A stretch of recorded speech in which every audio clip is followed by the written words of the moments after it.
Hello dear friends, कैसे हैं आप लोग। उम्मीद करता हूं कि आप लोग बढ़िया होंगे। आपका ABES कोचिंग क्लासेस में स्वागत है। आज हम आपका दूसरा चैप्टर का 2.1 प्रश्नावली 2.1 को शुरू करने वाले हैं। चलिए आइए शुरू करते हैं। हमारी ABES कोचिंग क्लासेस, इसका पूरा नाम है विनोद भारत एजुकेशन हब। आपका चैप्टर का नाम है बहुपद, और ये बहुपद में सबसे पहला यानी 2.1 जो है वो तो पहला ही है ना। तो चलिए शुरू करते हैं इसे।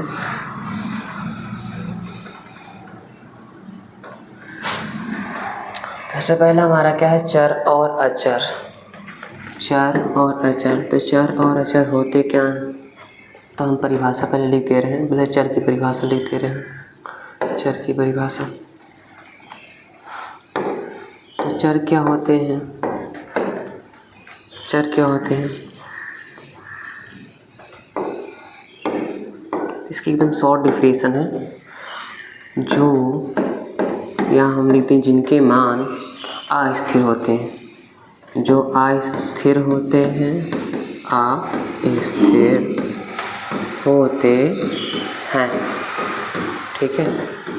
जो अस्थिर होते हैं उन्हें क्या कहते हैं, तो उन्हें चर कहते हैं, ठीक है।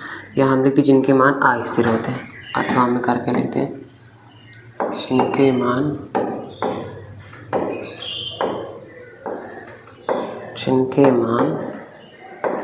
अस्थिर होते हैं।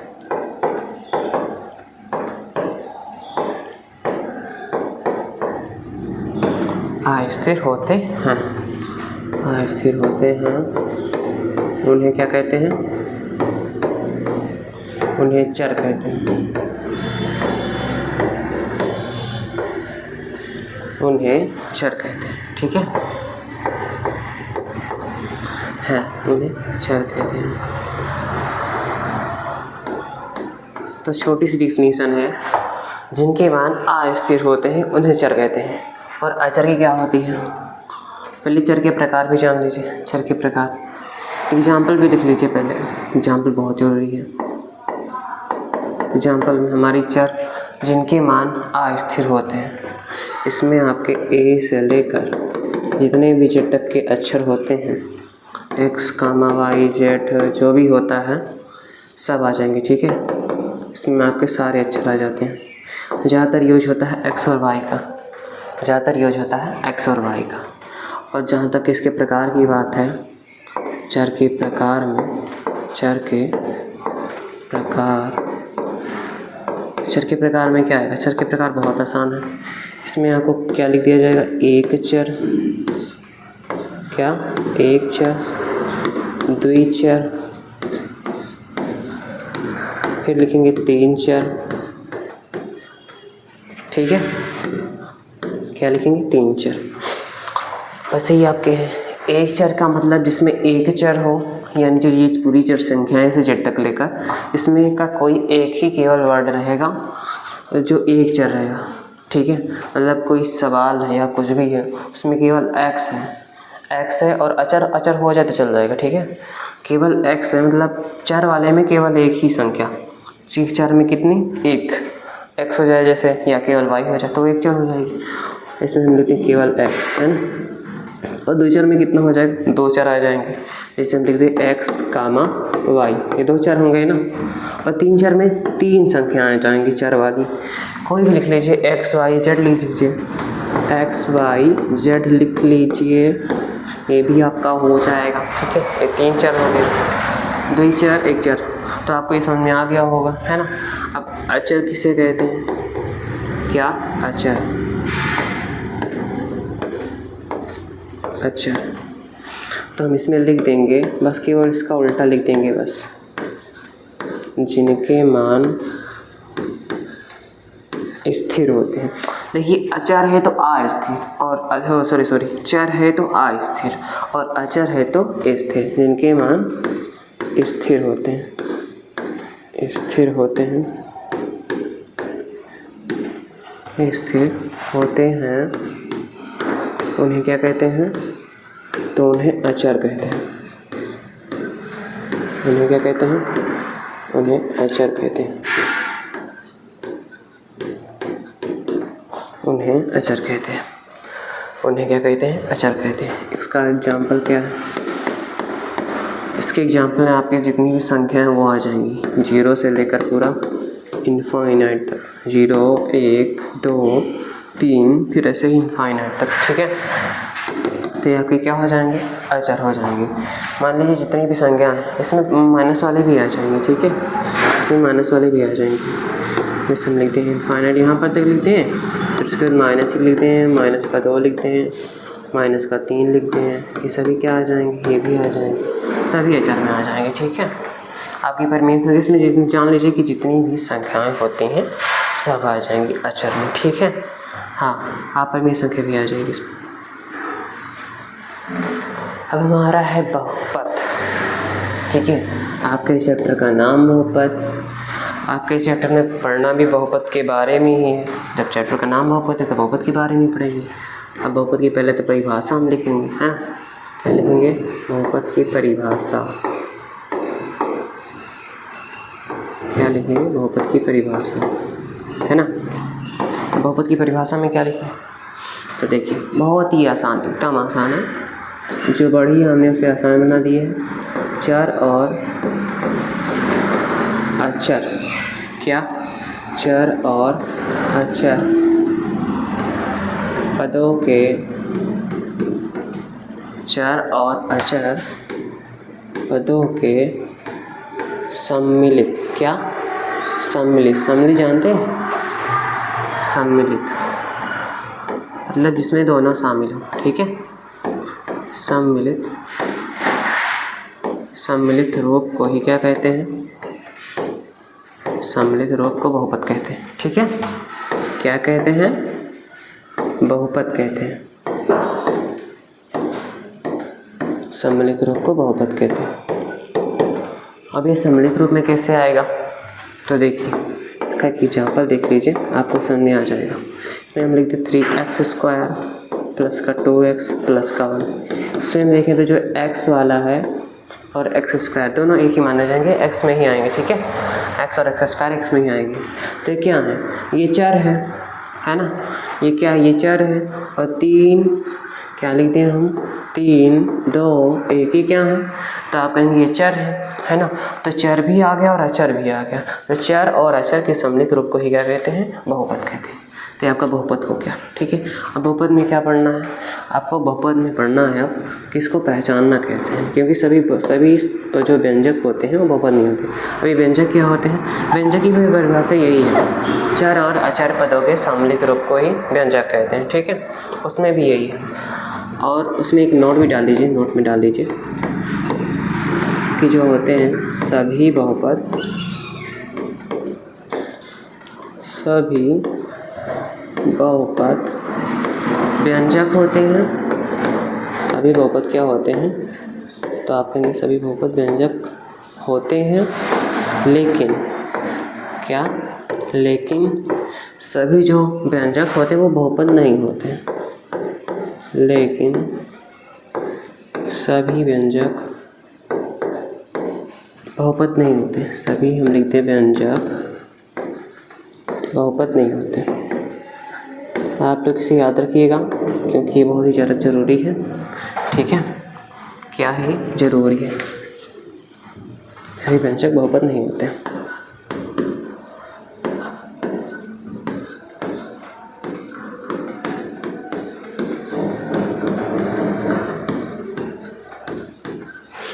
हमने इतना लिख दिया।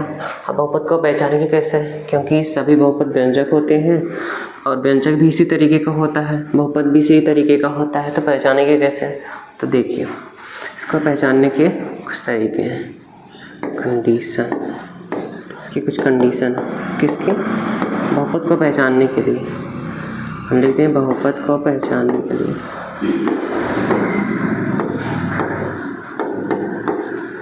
पहचानने के लिए, ठीक है, पहचानने के लिए वो कंडीशन क्या है? वो कंडीशन क्या है? सबसे पहले तो जो हमारी चर राशि है, इसे राशि भी बोल सकते हैं, जो पीछे हम किए हैं चर राशि। ठीक है, जो हमारा चर है, ये चर राशि है, उसकी घात क्या होनी चाहिए? तो उसकी घात एक प्राकृतिक संख्या होनी चाहिए, एक प्राकृतिक, हम लिखते हैं n होनी चाहिए, ठीक है। n जानते हैं ना, प्राकृतिक संख्या को ही n से प्रदर्शित करते हैं। हम बार इसको नहीं बताएंगे, ठीक है। एक क्या प्राकृतिक संख्या होनी चाहिए, यहाँ पर लिखते हैं प्राकृतिक, आपको इसको याद रखते रहना होगा। और दूसरा में क्या लिखते हैं? दूसरा में जो आपकी चर राशि है वो एक पूर्ण संख्या होनी चाहिए। क्या होनी चाहिए? एक पूर्ण संख्या।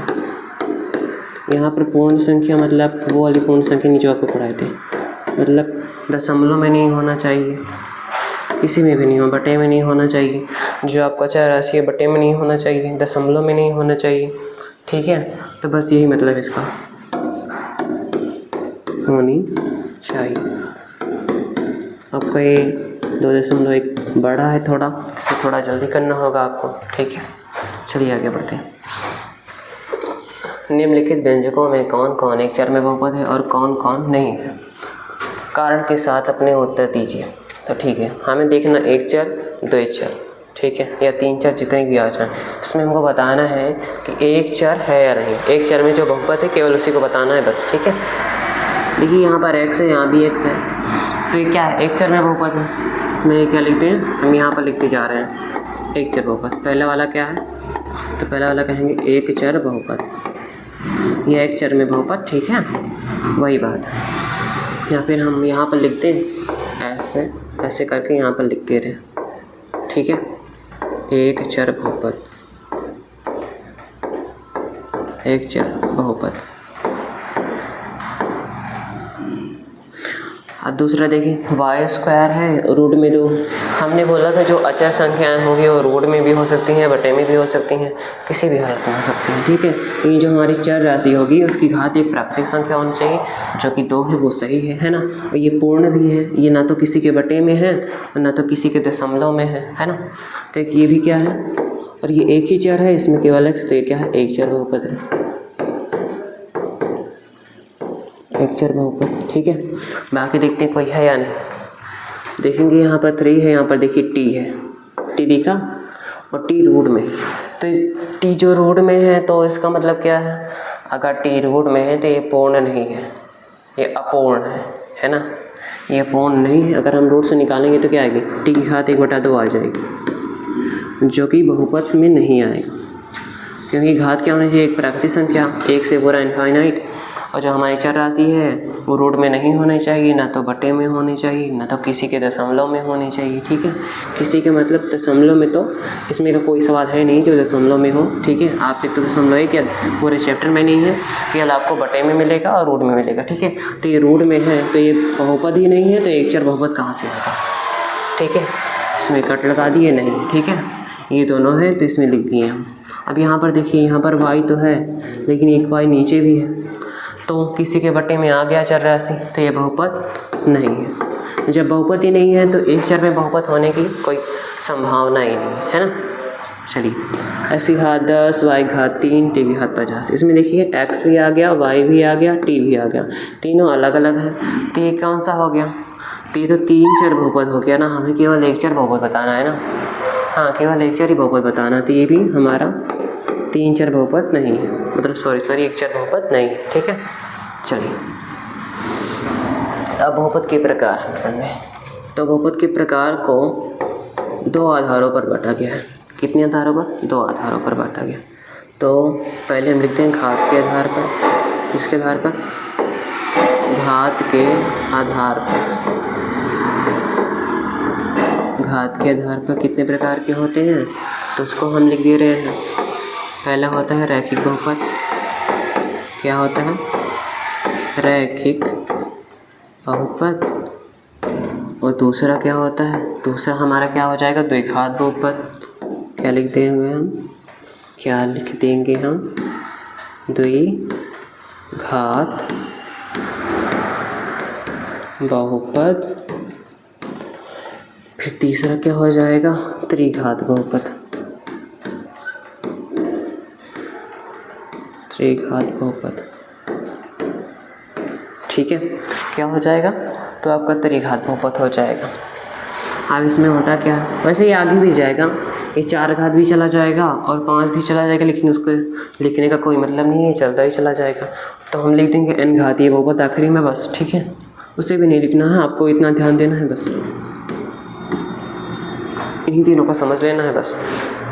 रैखिक बहुपद में क्या होगा, बहुपद की घात 1 होगी, बहुपद की घात बराबर 1। द्विघात में कितनी होगी, द्विघात में यही कितना होगा, यही आ जाएगा 2, बहुपद की घात कितनी हो जाएगी 2, और यहाँ पर कितना आ जाएगा ये, तो यहाँ पर ये आ जाएगा 3 बस। द्विघात बहुपद में बहुपद की घात होगी 2, त्रिघात बहुपद में बहुपद की घात होगी 3, अगर 4 आ गई घात तो वो चतुर्घात हो जाएगा, ठीक है। अब दूसरा किसके आधार पर है, दूसरा है हमारा पद के आधार पर, इसके आधार पर, पद के आधार पर, पद के आधार पर, ठीक है।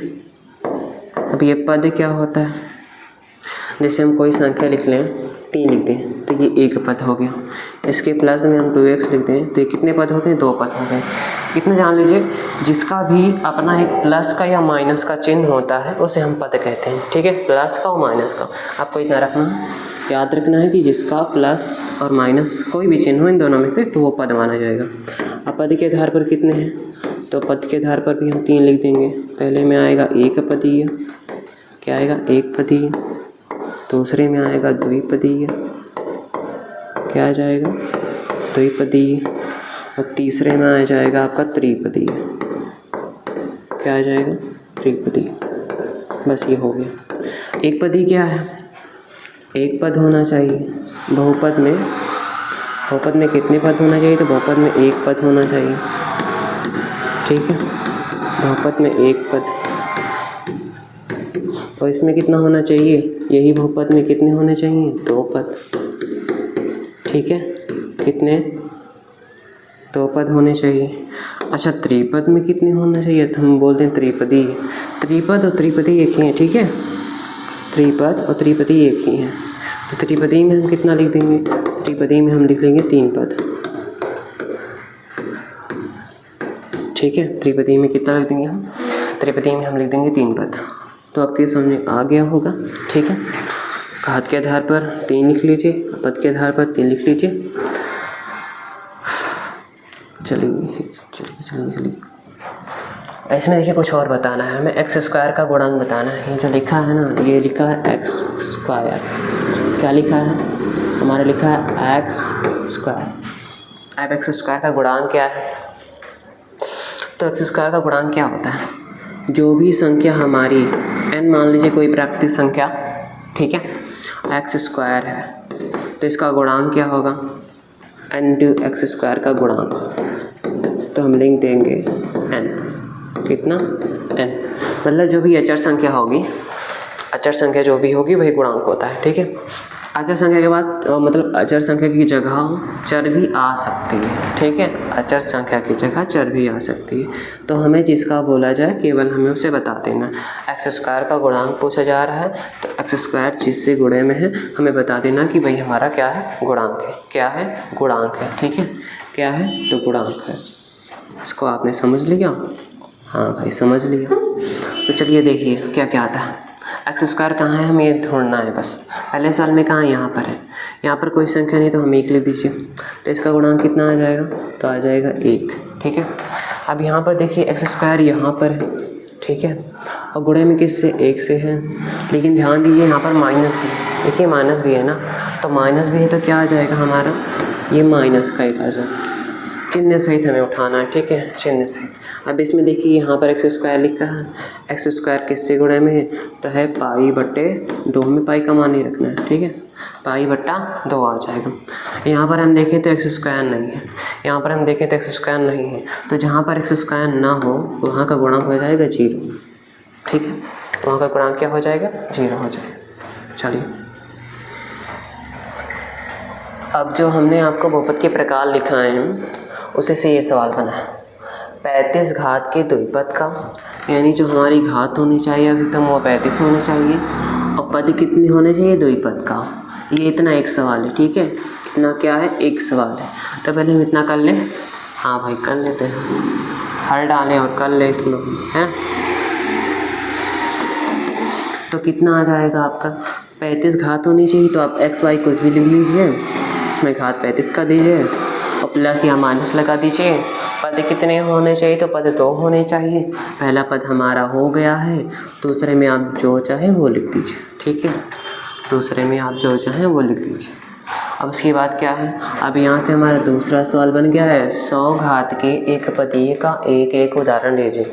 एक एक यानी एक ही उदाहरण, मतलब एक ही उदाहरण देना है, ठीक है। तो लिख लें हम, पहला ये हो गया, पहला हमारा ये हो गया। अच्छा, दूसरे में 100 घात है और एक पद है ना, तो क्या हम उसमें भी एक्स लिख सकते हैं?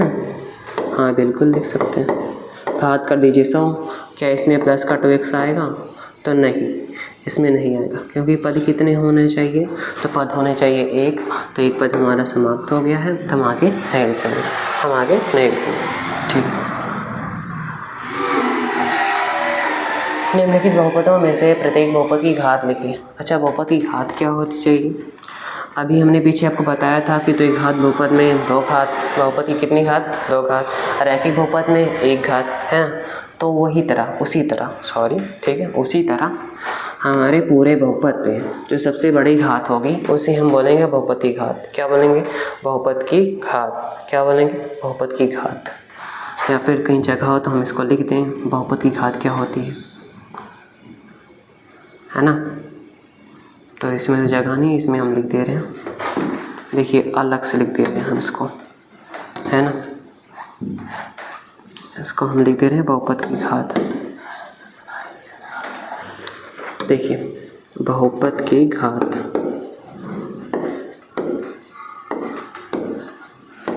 क्या लिखते हैं? बहुपद की घात। तो हम इसमें परिभाषा में लिख दे रहे हैं, परिभाषा में हम क्या लिखते हैं? बहुपद में उपस्थित, बहुपद में उपस्थित चर राशि की अधिकतम घात को, चर राशि की अधिकतम, चर राशि की अधिकतम घात को क्या कहते हैं? तो बहुपद की घात कहते हैं, ठीक है। अधिकतम घात को बहुपद की घात कहते हैं।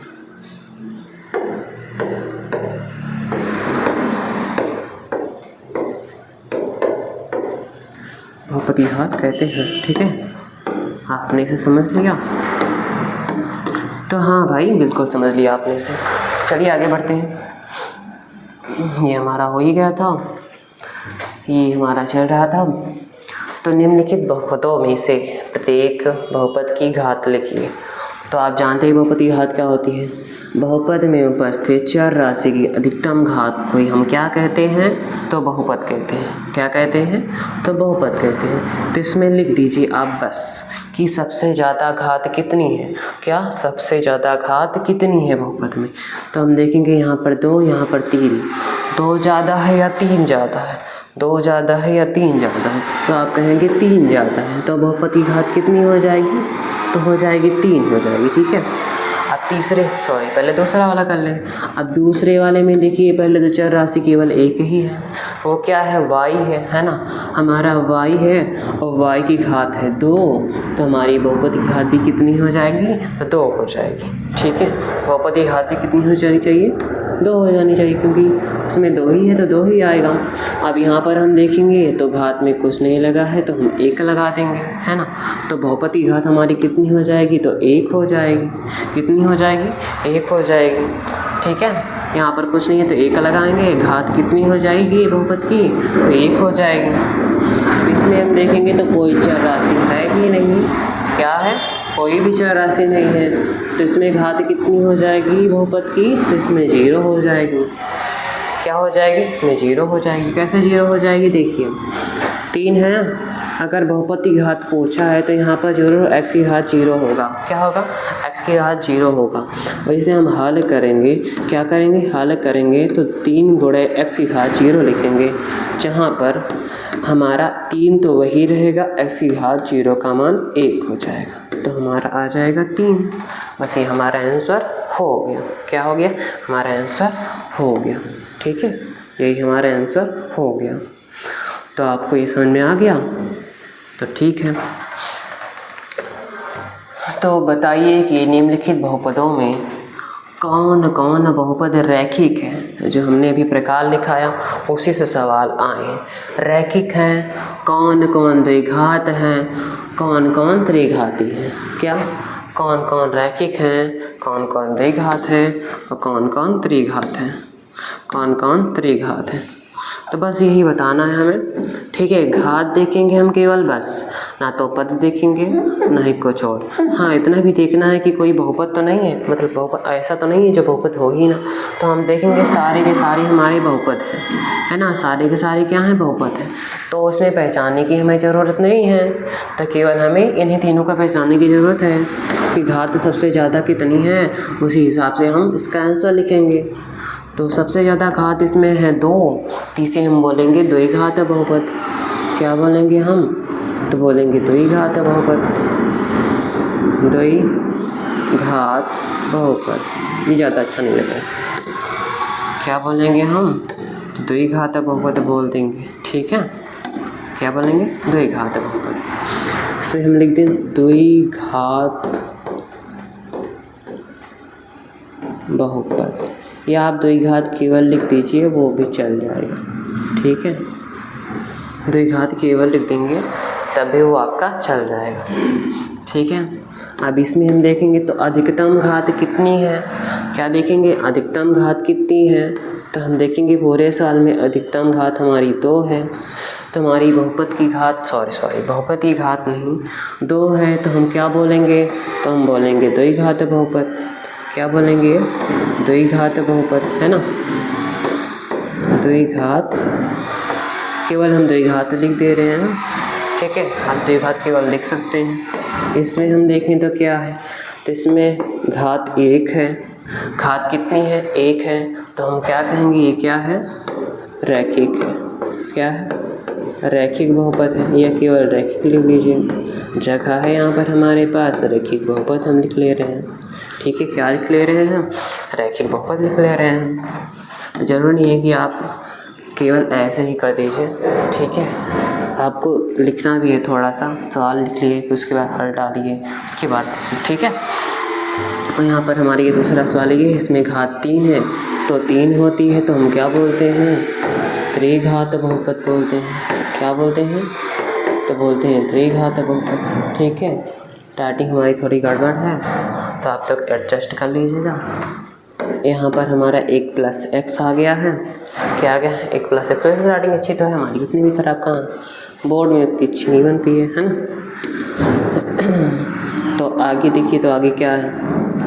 आगे क्या है? हमारे सवाल बचे हैं 2, इसमें घात होगी 1। हमें केवल चरराशि की घात को देखनी है। किसकी? चरराशि की घात को देखनी है। तो 1 है, तो हम क्या बोलेंगे? ये है रैखिक। क्या बोलेंगे? रैखिक बहुपद, रैखिक बहुपद। ठीक है, रैखिक बहुपद। इसमें हम देखेंगे r² है, स्क्वायर है यानी घात 2 है, तो हम क्या लिखेंगे? हम लिखेंगे द्विघात बहुपद। क्या लिख देंगे? तो द्विघात बहुपद लिख देंगे हम। क्या लिख देंगे? द्विघात बहुपद लिख देंगे। ठीक है, तो द्विघात बहुपद हो गया आपका। तो चलिए आगे बढ़ जाइए। अब इसमें हमें क्या बताना है, चलिए पढ़ते हैं। बताइए कि निम्नलिखित बहुपदों में कौन कौन से एक चर बहुपद हैं, एक चर वाले यानी एक चर बहुपद हैं, कौन कौन 2 चर बहुपद हैं तथा कौन से 3 चर बहुपद हैं। ठीक है, इसमें हमें बताना है कौन 1 चर है, कौन 2 चर है, कौन 3 चर है। इसमें ये नहीं बताना है कौन नहीं। ठीक है, इसमें हमें गलत सही नहीं बताना है, हमें आंसर देना है कि कौन 1 चर है, कौन 2 चर है, कौन 3 चर है।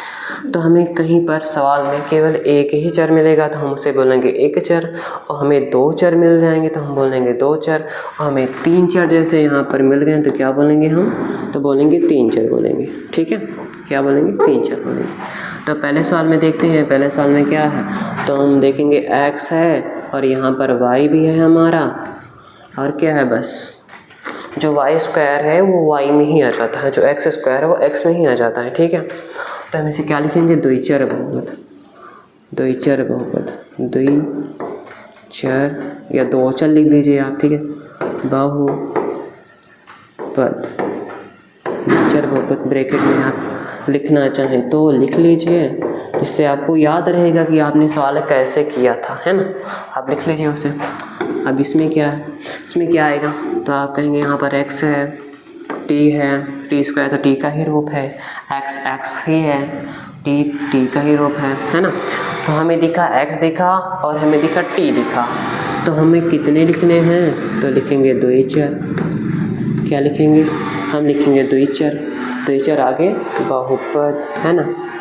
द्विचर के बाद बहुपद लिख दीजिए, और 2 चर जो है हमारे उसे ब्रैकेट में लिख लीजिए। क्या करेंगे हम, हमारा x है और t है तो हम लिख देंगे x, t। क्या लिख देंगे, x, t, है ना, x, t। अब इसमें देखिए तो इसमें क्या है, इसमें देखिए तो इसमें क्या है ना, हमारा t है, t के जो है t स्क्वायर जो है वो सभी t के ही रूप हैं, है ना, सभी t के ही रूप है तो कुल मिलाकर t ही है ना। तो ये इसमें केवल हमें t दिख रहा है तो हम लिखेंगे एक चर बहुपद, एक चर बहुपद, एक चर बहुपद, बस ये हमारा हो गया। एक चर बहुपद में हमारा क्या है, केवल t है तो हम केवल t लिख दे रहे हैं, हमारा केवल t है तो हम केवल t लिख दे रहे हैं, है ना, हमारा केवल t है तो हम t लिख दे रहे हैं। अब इसमें देखिए हमारा x y आ गया, यानी हमें x दिखा, y भी दिखा, हमें 2 मिल गए, एक x मिल गया, एक y मिल गया, है ना। तो 2 चर तो ऐसे ही मिल गए। यहाँ पर हम देखें तो यहाँ पर हमें z भी मिल गया है, तो हमें कितने मिले, 1, 2 और ये 3। जब 3 मिल गए तो हम कितने लिखेंगे, तो आप कहेंगे 3 चर लिख दीजिए। क्या लिख दीजिए, 3 चर लिख दीजिए, अब बहुपद भी लिख दीजिए।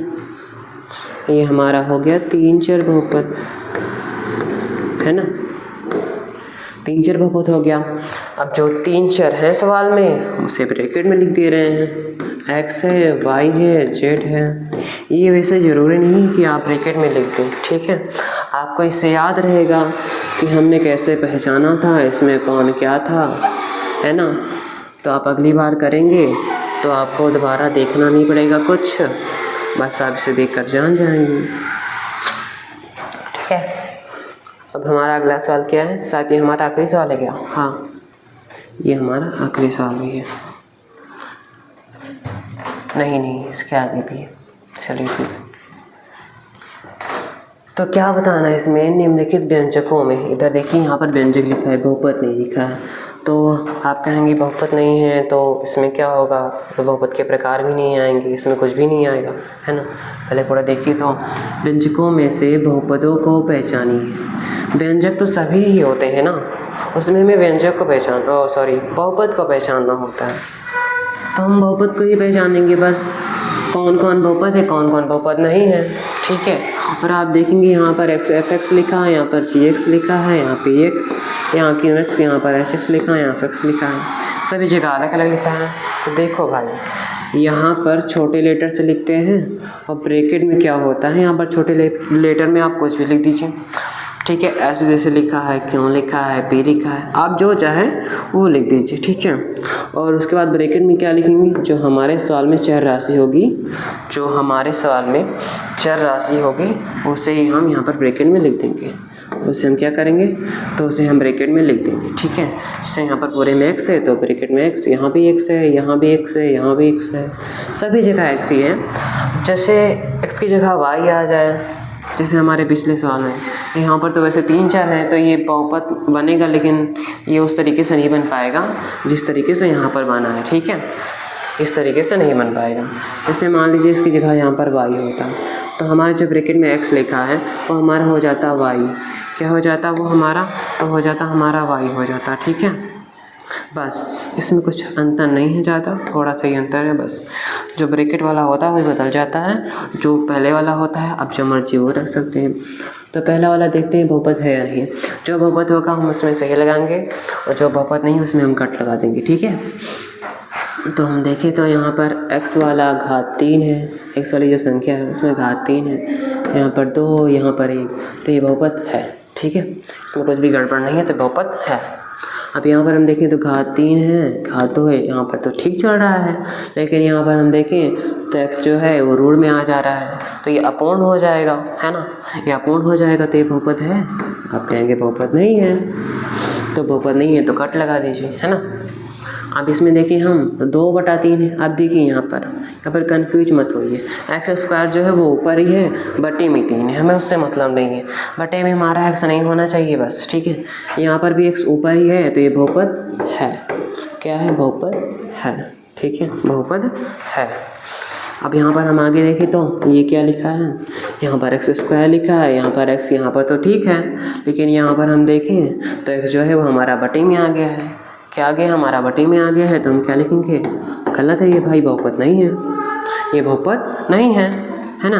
अब इस वाले में हम देखें तो क्या आएगा, इस वाले में हम देखें तो x घात 4 है और यहाँ पर 3/2 आ गया है। लेकिन अब हमने आपको लिखाया था कि जो चर राशि है उसकी घात एक प्राकृतिक संख्या होनी चाहिए, क्या होनी चाहिए, तो आप कहेंगे प्राकृतिक संख्या होनी चाहिए। तो क्या ये प्राकृतिक संख्या है, 3/2 प्राकृतिक संख्या है, तो आप कहेंगे नहीं, 3/2 कहाँ प्राकृतिक संख्या है, 3 प्राकृतिक संख्या है, 2 प्राकृतिक संख्या है, लेकिन अगर ये 3/2 आ गया तो ये प्राकृतिक संख्या नहीं है, तो क्या हो जाएगा, तो गलत हो जाएगा, है ना, गलत हो जाएगा।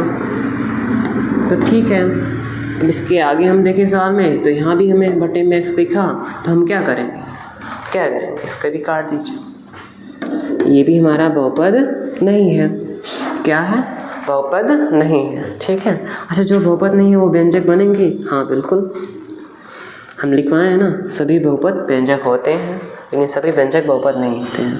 इसका मतलब ये नहीं जो हमारे बहुपद नहीं है वो व्यंजक नहीं होते हैं। साल में हमें क्या लिखा है, व्यंजकों, यानी सारे के सारे हमें व्यंजक दिए हुए हैं, जो बहुपद नहीं होंगे वो भी व्यंजक माने जाएंगे, जो बहुपद होंगे वो भी बहुपद माने जाएंगे, ठीक है।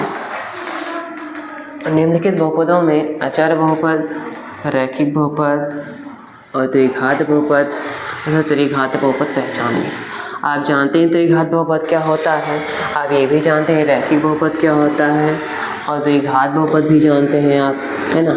आप केवल ये नहीं जानते होंगे कि अचर बहुपद क्या है, अचर बहुपद क्या है, अचर बहुपद क्या है। तो ये भी बहुत ही आसान है। देखिए, अचर का मतलब क्या होता है, जितनी भी हमारी संख्या आ जाएंगी 0, 1 इनफाइनाइट तक, हमारी -1 -2 इनफाइनाइट तक, है ना।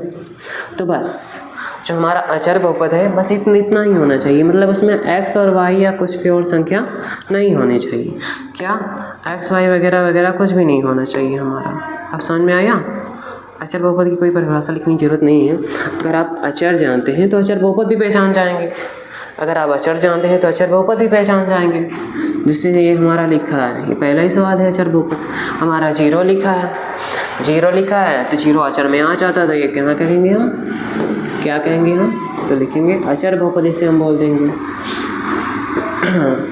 क्या कहेंगे, अचर बहुपद, अचर बहुपद, ठीक है। अब दूसरा देखिए, 2x³ लिखा है, 7x लिखा है, 4 लिखा है।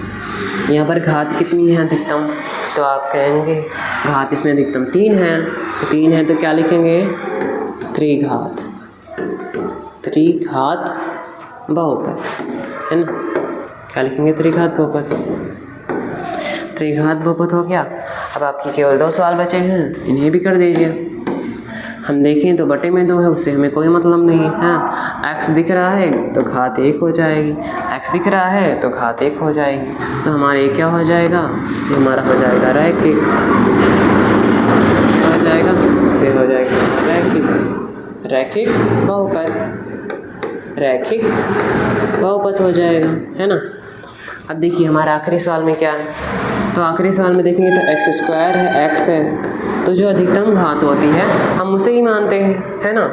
तो अधिकतम घात 2 है तो हम इसे लिखेंगे 2 ही घात होगा, 2 ही घात बहुपद, 2 ही घात बहुपद। ठीक है, इसके आगे अब सवाल नहीं है। ठीक है, शुरू से हम देखें सवालों को, तो देखिए तो हमारा चर और अचर है। तो चर क्या होते हैं, जिनके मान अस्थिर होते हैं उन्हें चर कहते हैं, जिससे इसे पूरी जटिल संख्या होगी। चर के प्रकार में हम देखेंगे, चर के प्रकार में हम देखेंगे तो एक चर आता है, दो चर आता है और 3 चर भी आ जाता है। और अचर में देखेंगे तो जिनके मान स्थिर होते हैं। देखिए अचर है तो स्थिर, चर है तो अस्थिर। ठीक है, इन दोनों में डिफरेंस करना क्या है, आ लगा दीजिए, आ हटा दीजिए बस। और अचर में क्या आता है, 0 1 2 3 जितने भी आ जाएंगे। और अचर हम बहुपद की बात करें तो अचर बहुपद भी यही आ जाएगा। ठीक है, अचर बहुपद भी यही आ जाएगा हमारा। तो आगे बढ़े।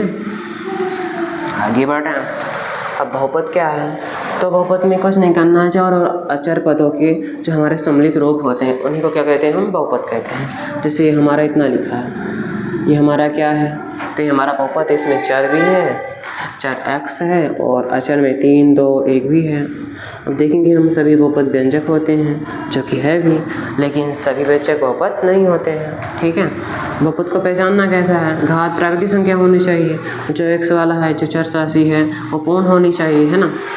इसमें हमने देखा कौन एक चर में बहुपद है, तो एक चर देखिए बस, ये एक चर है, ठीक है, इसमें भी एक चर है, ठीक है, इसमें बहुपद ही नहीं है, वो भी बहुपद नहीं है, ये भी बहुपद नहीं है, ये बहुपद है लेकिन एक चर बनी है, इसमें 3 चर आ रहे हैं, बस काम खत्म।